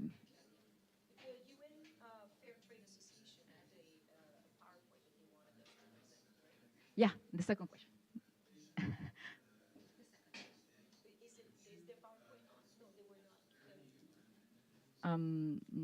No, I'm sorry. Okay, so do you mind? Because the European, the World Fair Trade Organization who has a lot of those organizations under its umbrella, they couldn't come, and they asked us to present their, I don't know if Ashley has it, otherwise, and I'll start while you do that, and I'll just go through it. It was very interesting because they do work down the supply chain to facilitate, because we talk a lot at the national level, but trade is, for trade policy, we need to go all the way down the supply chain, right? And so what they said was, that the definition, so common feature that enables sustainable and inclusive business to reduce inequality. That's the way that they approach it. And they benefit people and the planet, as you were mentioning, by creating decent work opportunity, empowering women and youth, reaching out to marginalized people, and contributing to green transition. And they're driven by social and environmental mission, so they're mission driven. They are inclusively governed, that has been mentioned, and they are led by a long-term vision. It's not about short-term profit driven. And they're working towards shorter and more humane-centric supply chain that are more inclusive, that benefit the local economy, that are more transparent, with direct relationship and better oversight of their linkages, and then they're more sustainable with local material and environmental sustainability, as opposed to lack of sustainability in the supply chain, lack of oversight of who gets the lion's share of the benefit, because oftentimes, and we had a panel here several days ago where a standard setter from the EU said, yeah, but we set a standard, and now the European consumer is willing to pay higher price for the product that is certified green or certified fair trade. But if there's no accountability down the supply chain, that money doesn't reach the smallholders that produce the good. It gets captured by somebody along the supply chain. And lack of inclusivity. So without incentive, oftentimes, these supply chain are not inclusive. And they're basically listing every single SDGs, that is poverty alleviation, gender equality, decent work, sustainable consumption, production, action on climate, that are addressed. And they are QR code that their PowerPoint will be on the website. I invite you to go to the QR code to get those examples. And basically, the trade policy that they're suggesting for social and solidarity economy and sustainable supply chain include paying attention to the impact of trade and investment provision on SSC and the supply chain.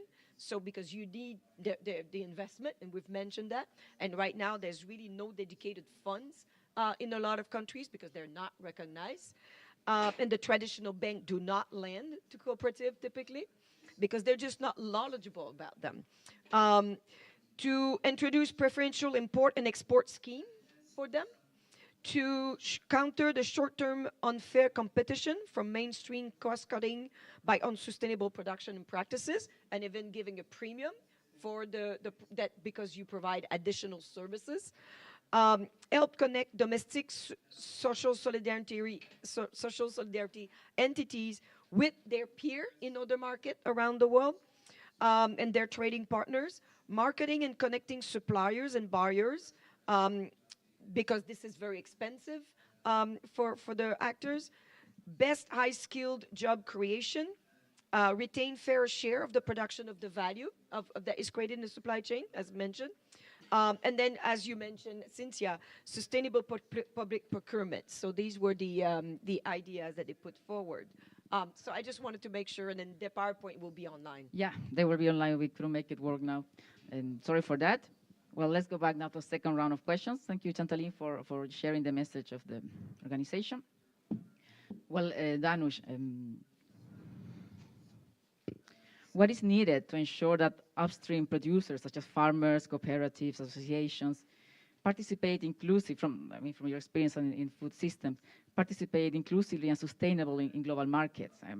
How can collaboration help here? And what is the role of other actors in the value chain and other stakeholders, such as governments, to support them?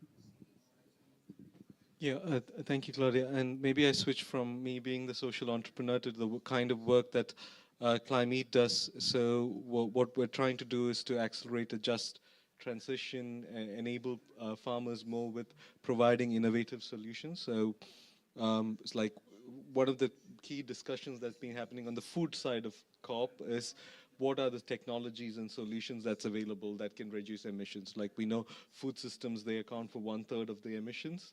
Of that, about 14 to 15% is livestock. So there are many ways to reduce those emissions, including changes to diets and things. But a big part is what are the new technologies that's available. So I just used the example of livestock. There are like feed additives which are available, which you give to the cows. It can be made of seaweed, and that can inhibit methane and then solve emissions. And there are a number of them. We've looked at about 240 of them that's available. But the question is, but when we come here to farmers, like farmers are not really seen as the solution owners. They're often seen as the problem rather than the solution.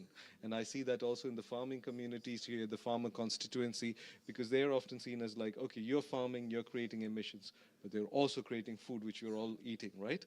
So there is a bit of need of reframing the issue to think about here are the opportunities that farming has in the future because of these technologies or new financial innovations or whatever they are. And then how can we make use of farmers, using these different models of the solidarity economy, how can we empower them and provide them these technologies and solutions, and they can be solution providers. And that's not happening because we are like stuck in a status quo where farmers are seen as a problem. They don't trust the others, the people here in the COP who want them to change or stop farming. So there's a big issue of distrust. And I think using the principles of solidarity economy and some of those models and inserting into that some of the innovations which are emerging, we might have a better way of addressing the problem. Because just now we are at a standoff, and this agriculture negotiation, they started in 2006 and they're still stuck, And unless we bring a fresh perspective, and that could be the one that you can offer, we are not going to get the innovations to farmers and get them to be agents of change. Well, thank you for mentioning that, because then we see that, if they cannot access the technologies, then maybe, trade can contribute to that, to get to the assets that they need to be able to trade more and to be able to produce more, then they will not be able to participate in markets, no? Okay, Fabiola, could you share the role of Brazilian cooperatives in international trade by commenting on one or two experiences? And that, for my colleagues, if they can put the other PowerPoint, please. Thank you, Claudia. Yeah, I think it's very important for us to be able to illustrate what we are talking about right now. So we brought two experiences from Brazilian co-ops that we'd like to share with you. So the first is the case of Aurora COP, a cooperative based in the southern state of Santa Catarina, so you guys can see, and that has over 100,000 members. And most of those members, they are family farmers who produce in small farms. But the thing is that they are also one of the largest exporters of Brazil. And their products are present in more than 100 countries. Those families, and which are members, and that means that therefore they are owners of that cooperative, would not be able to successfully access the international market if not for the collective power of that co-op. So they would be in the hands of people that would buy their product for a low price to then industrialize it and then sell it. But they are the owners of the co-op that does all that. And because of that, small families in the rural countryside of Brazil are in the supermarkets of more than 100 countries. And that is the power of co-ops. And the money that generates from all of that goes back to them and to their communities. Prosperity is something that follows co-ops because of that. And the second, just before that, I'd like to say that that's how we see the impact of cooperatives, that extends beyond economic considerations, addressing fundamental society issues. By prioritizing social and local development, cooperatives become themselves engines of change, addressing poverty, unemployment, and equality. These initiatives ensure that benefits of cooperative endeavors are shared by all, leaving no one behind. And another example comes from Cochupé, a cooperative located in the state of Minas Gerais. Cochupé is the largest exporter of coffee beans in the world. The co-op is made up of 18,000 members, which mean 18,000 owners, that exports annually 6 million coffee bags. And just to give you an idea, that are more coffee bags than the whole country of Colombia. But 98% of that membership, they are, again, small farmers from over 300 different cities in Brazil. So families, 18,000 families from 300 different cities in Brazil are the largest exporters of coffee.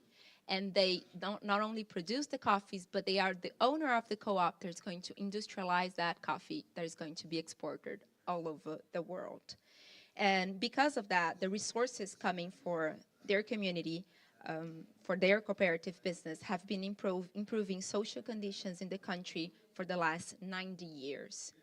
And these are just a few examples to showcase how cooperatives are not just local solutions, they are global contributors to the United Nations Sustainable Development Goals, such as no poverty, zero hunger, gender equality, decent work, economic growth, responsible consumption, climate action, and partnership for the goals. All of them are worked by our co-ops every day. And just a few examples of everything that we do. Fabiola, that was very impressive. Actually, I have before we go to Cynthia, I have a little question about your first example, when you mentioned that the cooperatives, they generate their income, and then I assume they share this profit, and they support the community.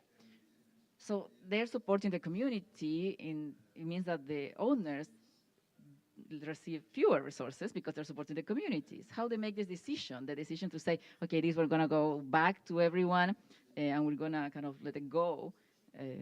Yeah, so everything in a cooperative is decided collectively. So they have a general assembly, then can vote what they're gonna do. But in Brazil, specifically in Brazil, we have a law, and it's mandatory that a share of what the co-op profits, which is not profit the name, but what they profit, it has to go back to the community on social projects. So if you think about it, there is no other business model that has in their bylaws that they are mandatorily, they have to invest in their community. And we do have that in Brazilian co-ops. But besides that, when we say that they invest in the community, we have to remember that everything that they're producing, what they are buying, the people that they're hiring, and when they're spending their money is in the community. They're not sending that to the some other country, like they're not sending that to New York or to the Silicon Valley. Everything stays in the community. So that creates a cycle of prosperity that is the difference between local organizations and sometimes global organizations. Yeah, no, that is a very important difference, that change that keeps the value local, the resources local, everything is reinvested. Yeah, that's okay. Development comes, then it happens. Mm-hmm. Well, Cynthia, let me go to you now. Tell us, please, how can social and solidarity economy entities, in particular those related to social entrepreneurship, your focus, how they develop and scale, and what kind of ecosystem needs to be in place to support them? Okay, thank you. Thank you for the question. I think when we think about the scale, at least in the case of social enterprises, is really moving from being the public support in more like direct public support to entering more in partnerships with the rest of the ecosystem, with the private sector, in this mainstream private sector in that case. And I think we need to be very careful how they partner with those, right? Because we want them to enter into value chain, but to enter in a fair and in a mutual beneficial way. So nowadays, I think there is, I work more with like corporate climate governance in one part of my work. And I see all these large corporations, particularly listed companies, mainstream companies, that need now to report on ESG, need now to show that they are to a certain extent, they are giving back to the society, this idea of like not a shareholder capitalism, but a stakeholder capitalism and all that. So I think, again, this is a whole new story, like a whole other story, but I think the SSC enterprises can enjoy that link and partner with these companies. But then the government needs to really ensure that these relationships are fair, are mutual beneficial for our SSC enterprises, right? And this can be making sure that they are strategic partners, not just like, oh, we are buying also from them, and showing that in their reports, right? But becoming strategic. The other part is that impact investing. I will come back to that. I have a focus more like probably in the private sector, but impact investing is something that you can tap, like SSC enterprises can tap on, they can use, but and I think it was mentioned by all of you. Chantal mentioned about having a premium. Fabiola mentioned about we are bringing something else, right? And Danush, right, mentioned about needing to demonstrate what you do, demonstrate the impact. So I think that is the huge, and impact investing also. You need to demonstrate the impact because these companies and these financials, like big financial asset owners like BlackRock and so on, they need to demonstrate that the impact. So again, I know that we are getting perhaps on time here, but I think it's very important. And the last point, if I may, is social and open innovation.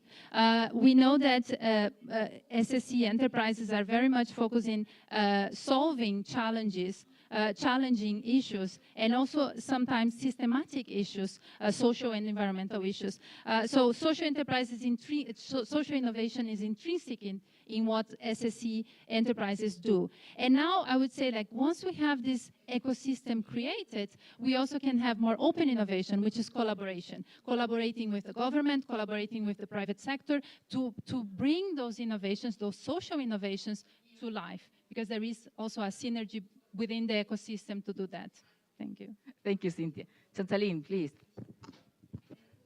Thank you so much, Claudia. And this is so exciting a discussion to me. I have no idea.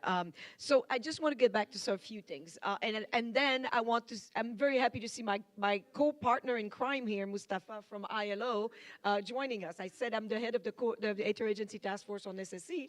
ILO is our co-chair on this task force. I would like to offer Mustafa the chance to say a few words. But we've all been talking about documenting the social and environmental and economic impact. One of the mandate we got in the resolution is to develop statistics so that government can see not only like the number of cooperatives, the number of mutual, the number of those entities on their territories.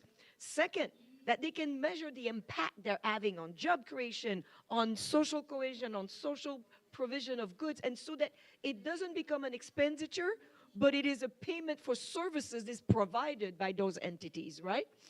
In terms of perhaps not charging a TVA, a value-added tax for those entities, or perhaps giving a fiscal break because they're actually providing much more than the other entities. The final thing is curriculum. Why is it that our government, our decision makers are not aware of social and solidarity economy? None of us were taught that in school. It's not in our curriculum. You can go to a full management, business class, management class, and you're never going to be aware of SSC. How come? We need to change that. It needs to be taught in school from the first grade all the way to university if we want to have a planet that achieve the SDGs. But Mustafa, I would really like to give you a chance. Is it okay, Madam Moderator? Mustafa, please. To say a few words, since we're so happy to have you with us. Thanks, Chantal. Well, just a few words because you're here also on behalf of UNCTAD as co-chair of the UN Task Force, and I'm sure you have also spoken about the UN General Assembly resolution and the fact that last year, the International Labour Conference adopted a resolution and conclusions on social and the solidarity economy. So there's now a good framework to work with. And I think the task force is mandated to drive that. But I just want to say that in my role as director of the Just Transition program at the ILO, we work a lot with actors in the solidarity, first cooperatives and the social and solidarity economy. And I was heard from Brazil, in the waste management, recycling industry, in trade, in businesses. So it's good that what we have seen happen in the real economy over decades is now getting a policy framework and a recognition at the international level. So we have means of action, we have now the framework, and we very much look forward to stepping out our collaboration with others. So very pleased to just be here with you. Thank you. Thank you. Indeed, we in our division, in our branch, Claudia knows this, we're actually working on trade and biodiversity.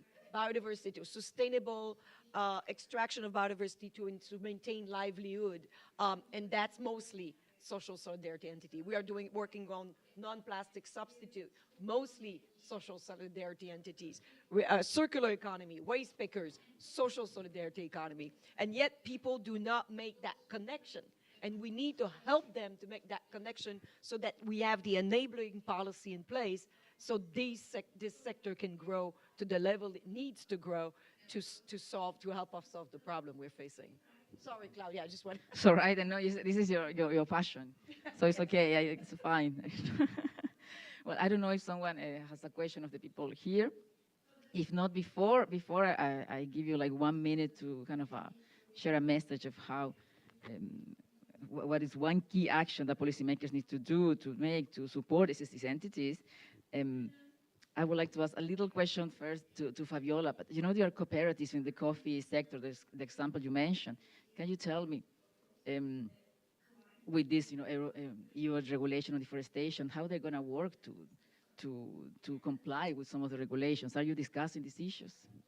Yeah, so just before here, we were in a panel about a program the Brazilian government has, the agricultural government has, the agriculture ministry has, on how to create a low-emission carbon economy and agriculture in Brazil. And they have several technologies, and the co-ops are doing that. We have 5 million agriculture farmers in Brazil, 5 million, and 1 million of them are in co-ops. So it's much, much easier when you want to transfer technology through a co-op. So you can access 1 million farmers in one go. So for us, we are partnering with the government, with research facilities to get those technologies easy access for the farmer, because the farmer knows that the land that they have is the only thing that they have. They do not want to destroy it, but they have to have access to knowledge and technology to make it work. So by partnering with the government and the research institutes, we can get that technology easy access to our farmers. Thank you for that. That was my personal curiosity on the topic. Well, I don't know if there are any questions. Well, I don't see. Chantaline, you want to say something? Yeah, but maybe Dan and Cynthia also have final... That was my question before. Now we're going to have like 1 minute for like your final closing remarks, and please let us. What is the key action that policymakers need to take to support SDGs entities in contributing to SDGs? Should I start?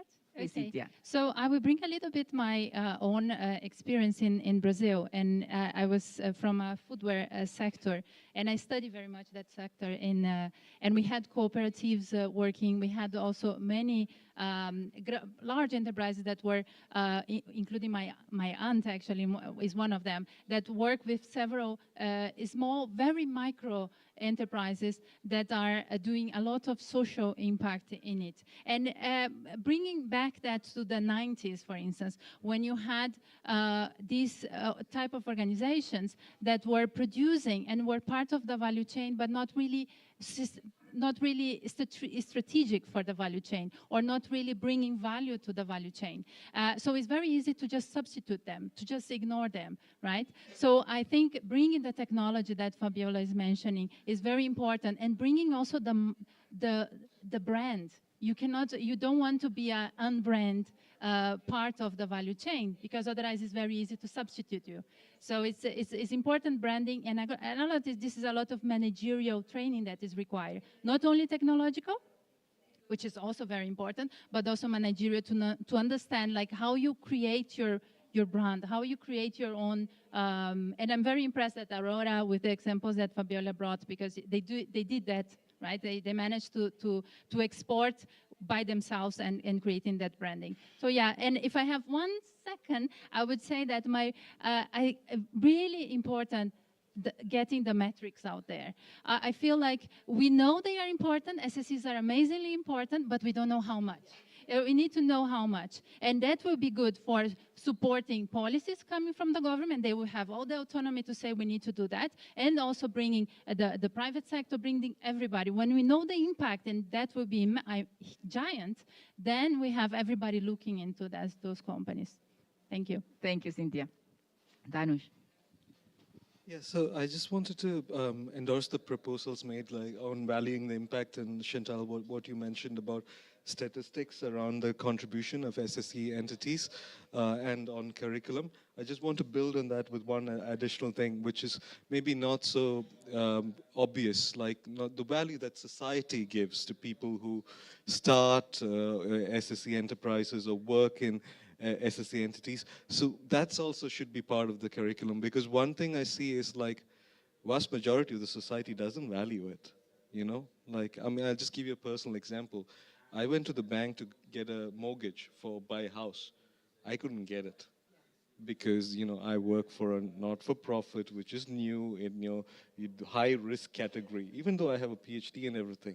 So it's just a reflection for me of how society values people working in the sector. You're not, you know, you're not considered worthy enough to be given a mortgage, to have a house, you know. So those kind of like softer incentives which exist in society, they also need to change. And maybe the monetary value can convince them, but it's also society as part of curriculum. They need to see, you know, these people are important. We value them, we respect them. And I think that's my key message. Thank you, Danush. Chantaline, do you want to have like a closing message? Yeah, I think building on what has been said, first, Fabiola, you've been happy to know that we had somebody from Mbarapa here on the panel a few days ago, and she said that they will increase their support to cooperatives and socioeconomic aspect, because they've been focusing on agriculture, like agrarian, right? Now they're going to focus on socioeconomic. So, and I must say, I'm a Creana by adoption, because I started I did my postdoc in the Brazilian Amazon, and I'm so excited about that. I told them, you have UNCTAD full support. And I told her about you, so we'll make the connection. But also, you were talking about, Fabiola and Cynthia, both of you, and you mentioned technology, right? It's really hard to reach 1 million or 10 million or 100, you know, the hundreds of millions of farmers we have on the planet if they want to be climate smart. But if they're organized as cooperatives, it's easy to have the knowledge transfer. But also there's a lot of knowledge they have that they can transfer back. And we often mention it, think it's a one-way street. It's not, it's a two-way. And I'd like to just quote Adam Smith, who everybody thinks is the father of the system that we have presently. He actually, in the Wealth of Nations, mentioned that unlike the industrialists, the farmers, when they learn something, they share the best practices amongst themselves. And that's what cooperatives do, as opposed to the bouquetiers, who are actually trying to exclude and not share the knowledge because they want to grab the most profit from the society. And you can't let them on their own. So we literally, with a colleague of mine, wrote an article about how Adam Smith is actually the father of social solidarity economy. And this is something that we need, because Adam Smith was captured during the Cold War to try to convince everybody, you know, against communism versus capitalism, and it was captured, and it's not his writing. And so we're trying now with the 300th anniversary to reset the record straight. And then I just want to conclude on this because I think we have a good start here to start. And then, you know, with ILO, UNCTAD, we have the Regional Economic Commission on board, and you can count on us, but please help us, and let's stay in touch to support each other, to make visible, as you mentioned, Cynthia, the value of these actors in our societies. Thank you, Chantaline. So I think we're on time, and we're ready to close. Thank you very much to the panel. And also, we're closing the Trade House, no? This is it. This is it for us. So I want to say, like, thank you. Thank you to all the organizations, the partners, and yeah, hopefully next time, another COP, we'll see. Perhaps we'll see. Thank you very much.